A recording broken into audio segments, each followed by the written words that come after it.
In the free enterprise system, demand creates the marketplace. People need or want something, so someone else produces a product or service to fill that need.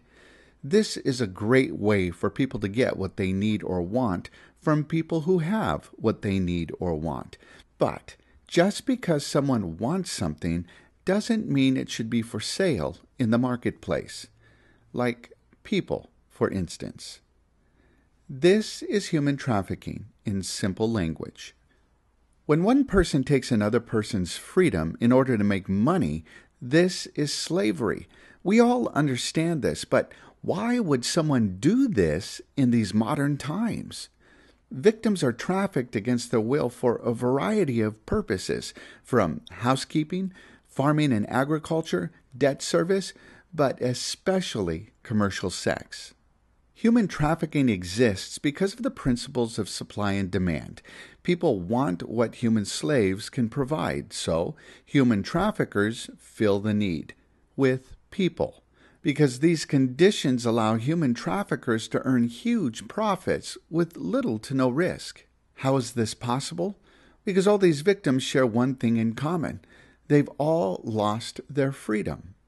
This is Jake. He's a lot like you and me. Lives in a typical house in a typical neighborhood with his family.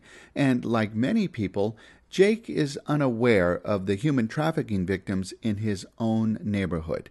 That's because human trafficking can be both labor trafficking as well as sex trafficking. So a housekeeper could be a human trafficking victim. So could a farm worker. Workers in a sweatshop or a factory could be human trafficking victims too. Victims can also be children sold for sex, or young people forced into the streets as prostitutes, wherever there's a John willing to pay for sex. Even more difficult for Jake, it's not always easy to spot victims of human trafficking.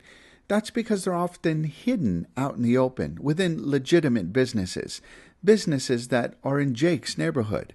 It's also difficult to spot the human traffickers because they come in all shapes and sizes too. They can be individual pimps, small families or businesses, on up to international organized crime syndicates. So what can a typical person like Jake hope to do? The first step is to be aware that human trafficking is a problem, a huge problem, and it's not somewhere out there.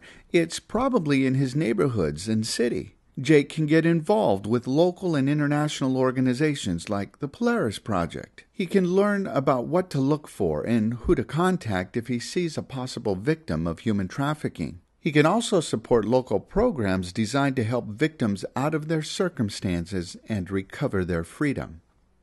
Human trafficking is a huge problem, too big for any one person or one agency to handle.